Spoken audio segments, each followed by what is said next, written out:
You're exactly right. That's pretty cool. I can let you guys know hold it once yourself and see. It's pretty big now.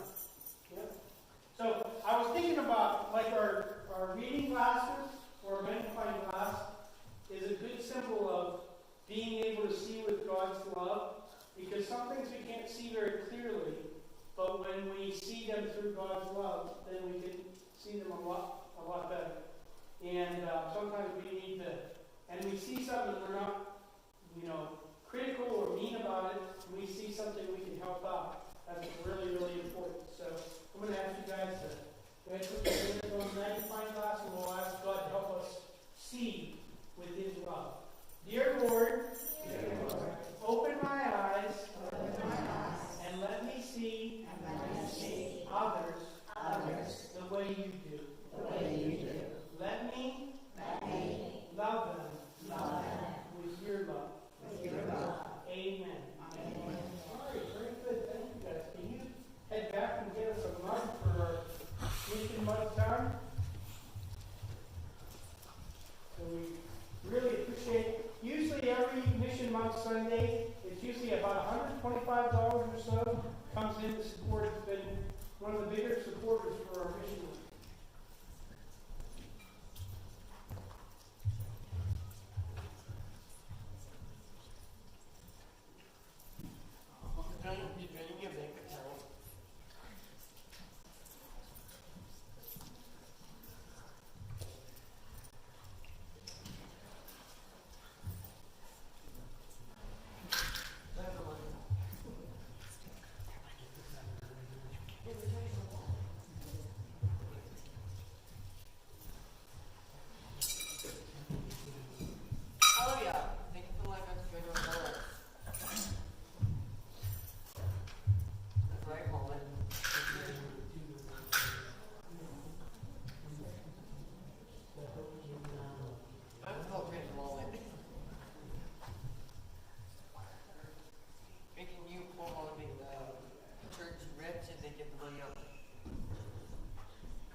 Thank you, guys. You come right up here. Good job. Appreciate that so much. Put them up here by the altar. Thank you. This morning, our candles that we're lighting is the hope candle and the love candle. Would you bow with me for a word of prayer? Dear Jesus, may the light of your love always shine in our hearts as Christmas draws closer. We marvel at your great love for us. Let your love transform every aspect of our lives and touch everyone we encounter. Our hearts are open to you, Jesus. Amen. Brenda will be lighting candles this morning.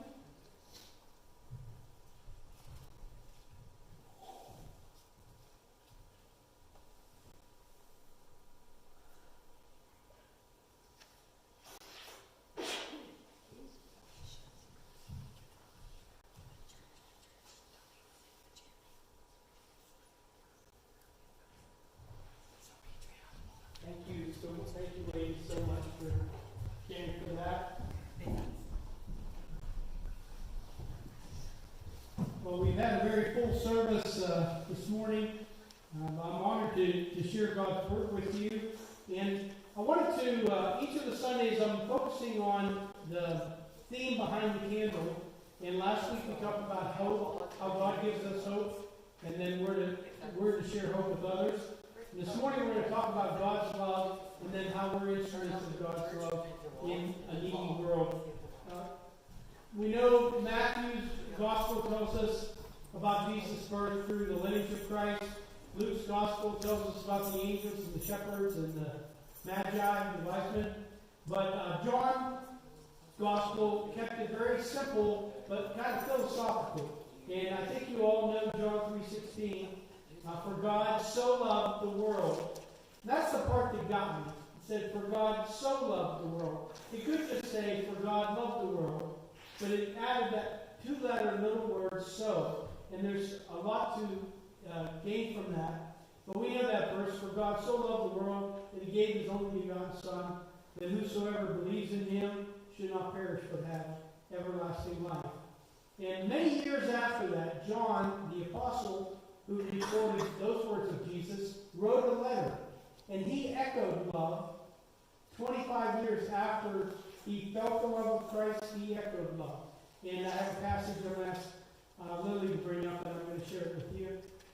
We have it in 1 John chapter 4, verse 7. It said, Beloved, let us love one another, for love is of God, and everyone that loveth is born of God and knoweth God. He that loveth not knoweth not God, for God is love.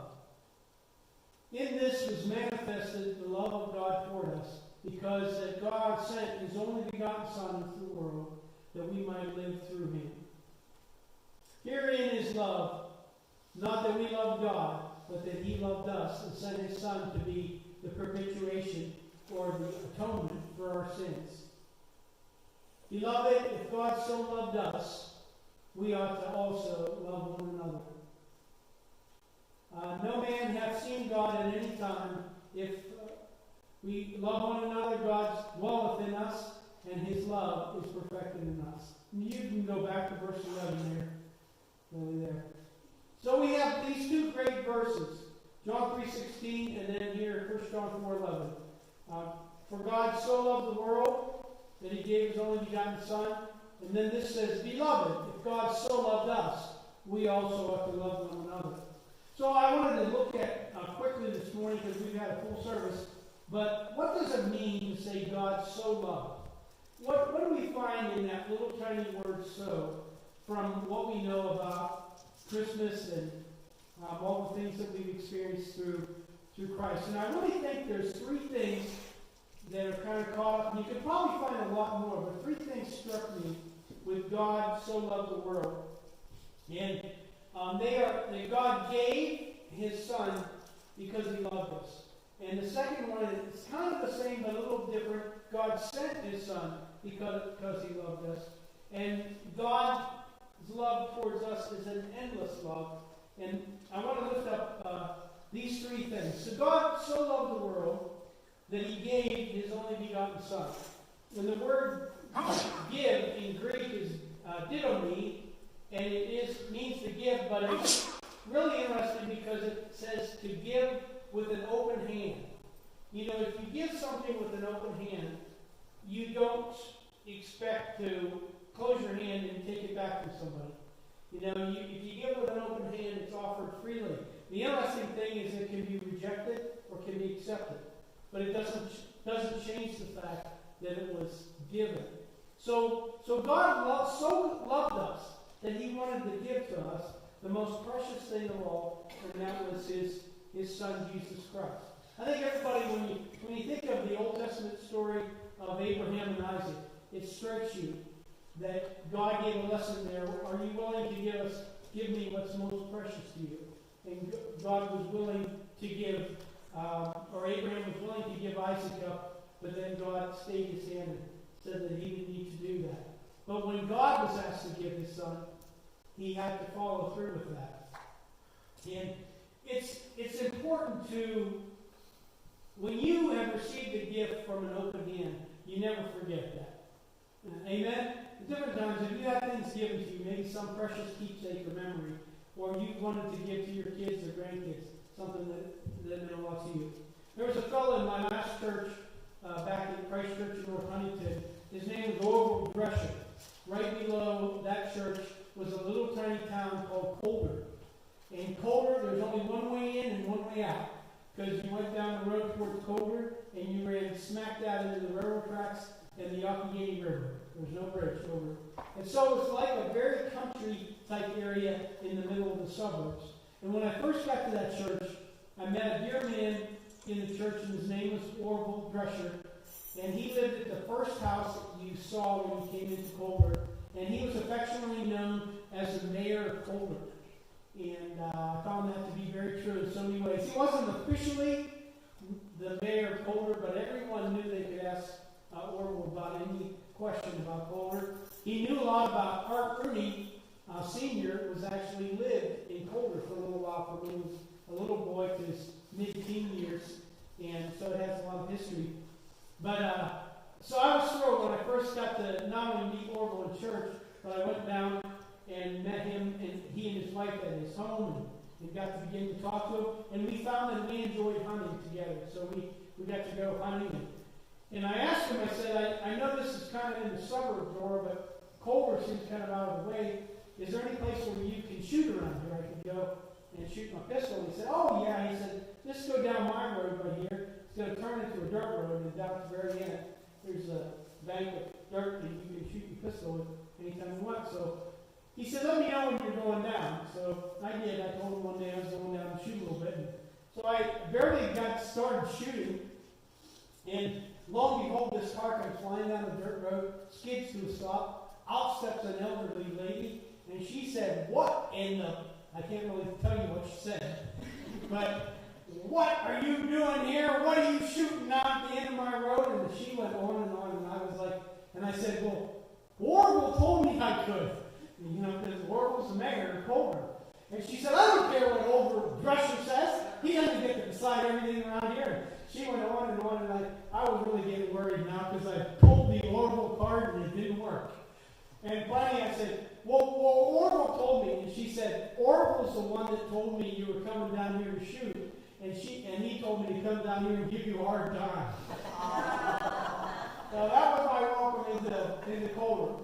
But when we were leaving, after 9 years of that pastorate, when we were leaving, Orville called me down to his house again, like it had many times. And I went down to his house, and he was sitting there, and he had a box on his lap. And he said, Pastor Doug, he said, I want to give you something.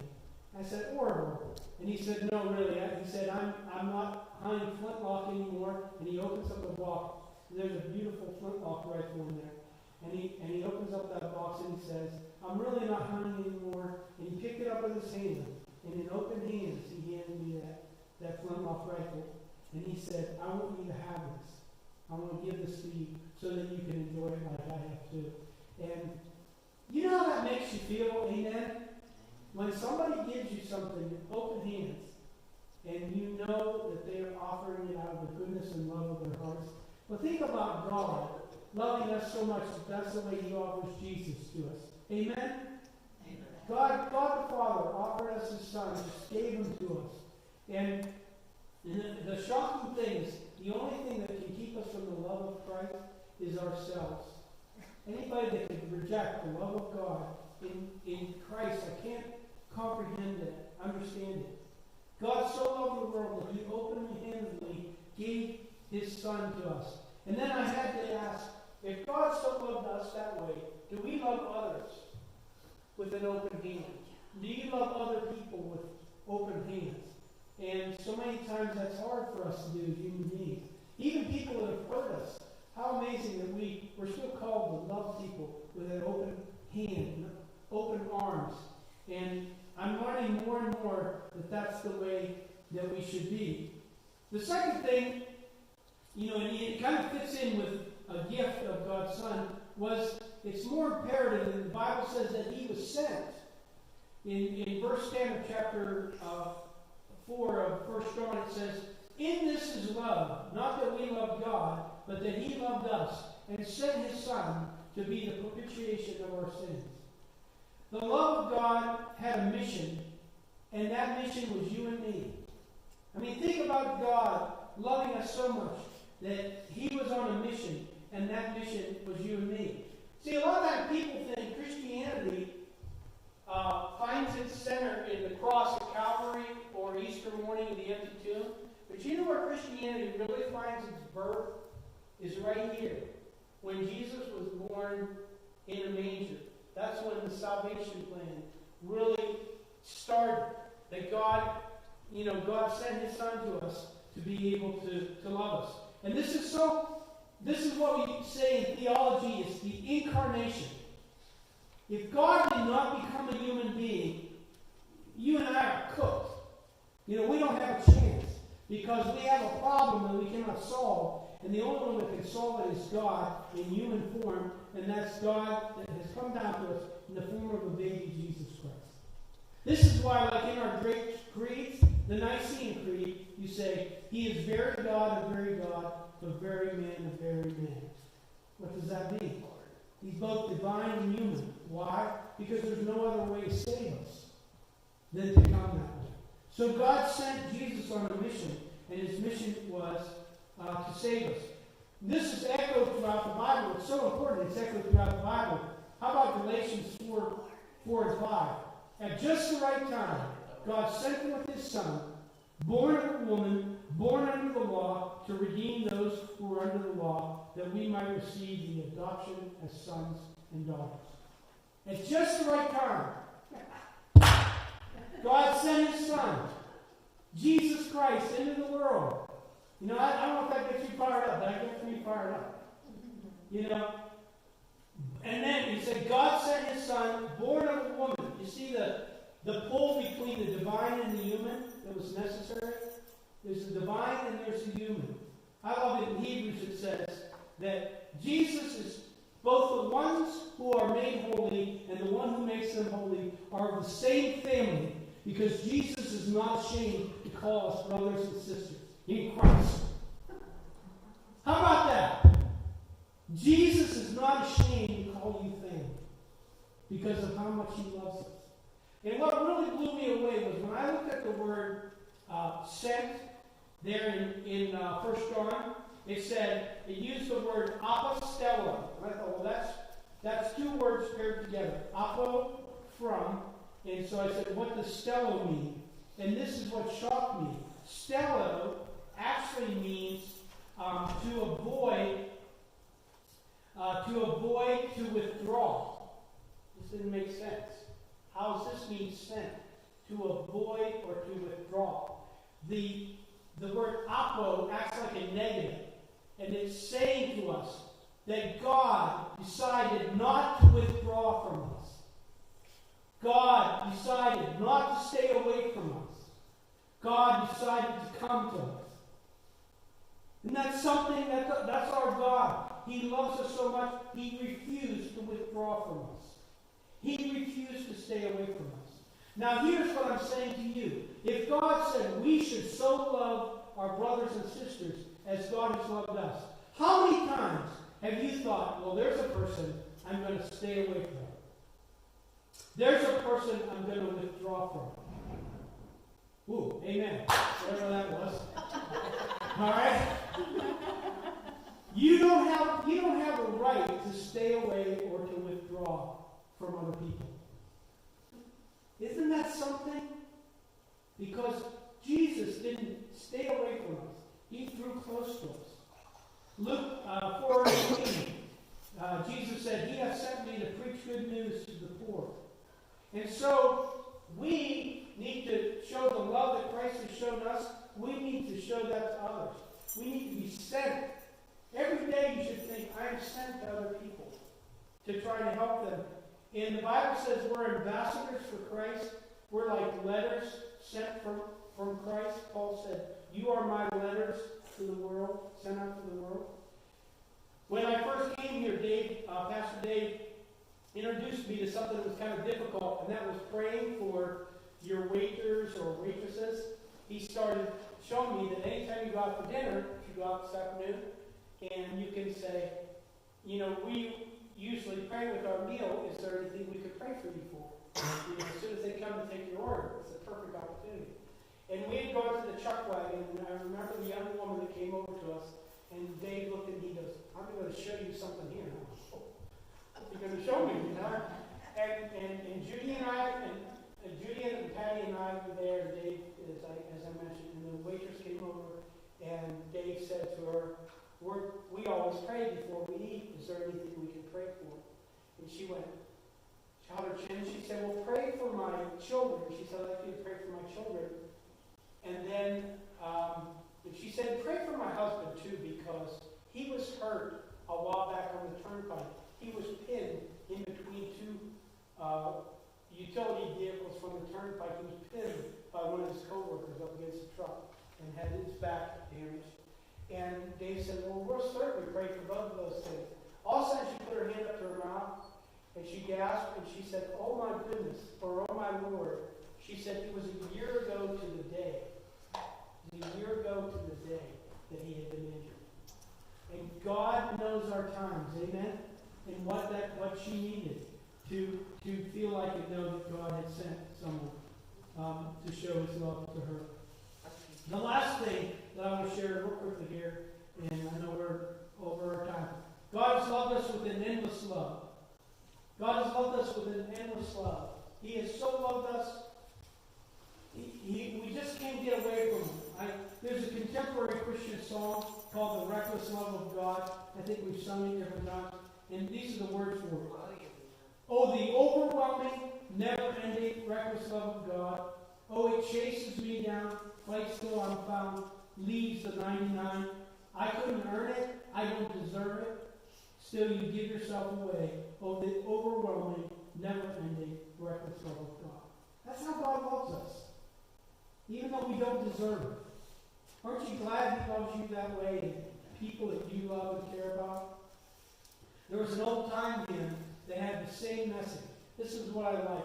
New contemporary songs, old songs. You remember the song called The Love of God is Greater Far? The words of it are, the love of God is greater far than tongue or pen could ever tell. It goes beyond the highest star. It reaches to the lowest hell.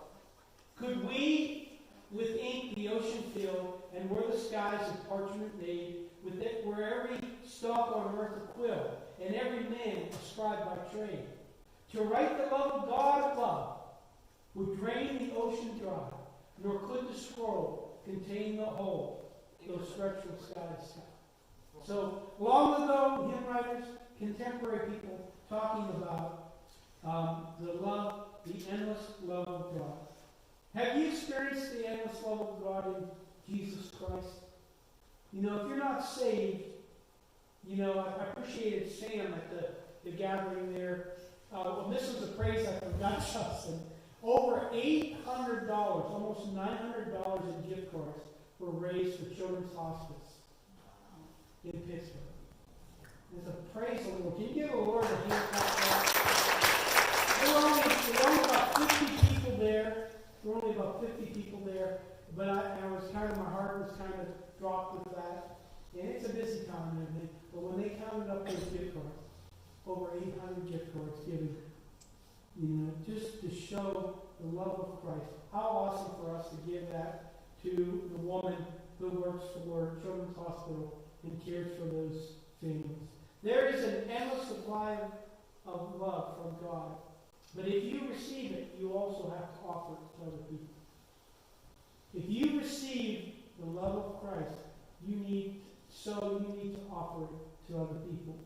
Yeah, I heard a great story to kind of wrap this up. There was a fellow traveling across the desert, and on the map it said there's a water source here that you can count on. There's a pump in a pipe going down to the ground, and you can always get water there.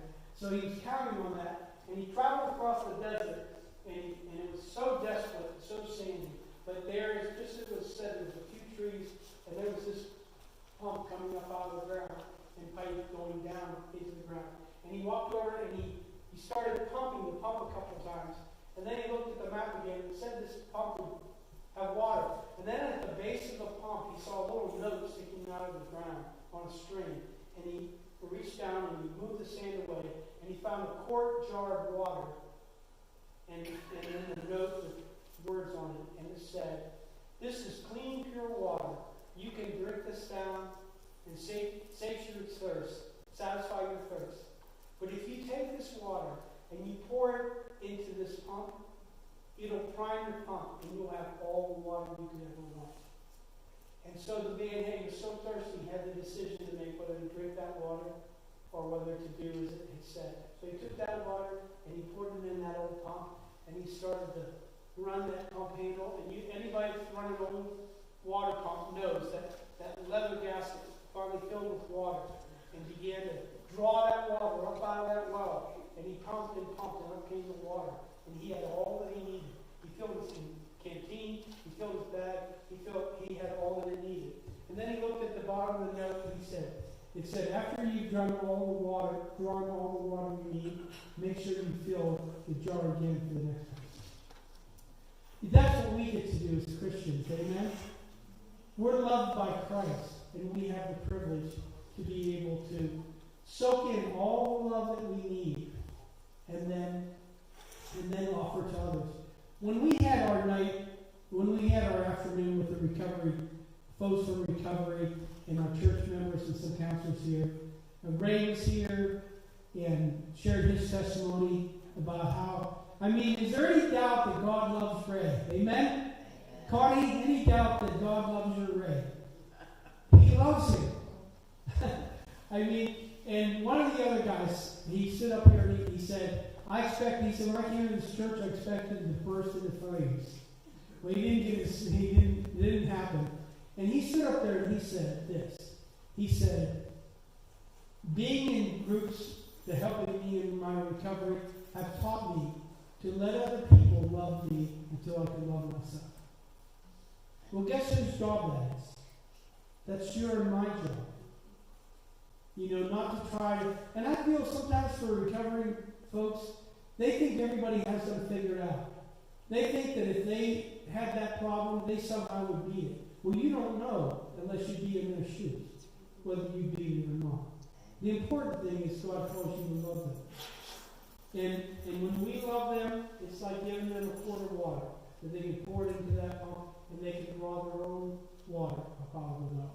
Now, I want to close with a song that we shared in the first service. The name of this song is Somewhere in Your Silent Night, and it really emphasizes the love of God. So, I think everybody could stand. We're going to just finish up with this instead of our Emmanuel. And let this song minister to you. And even if you're praying for someone else, may it minister to them.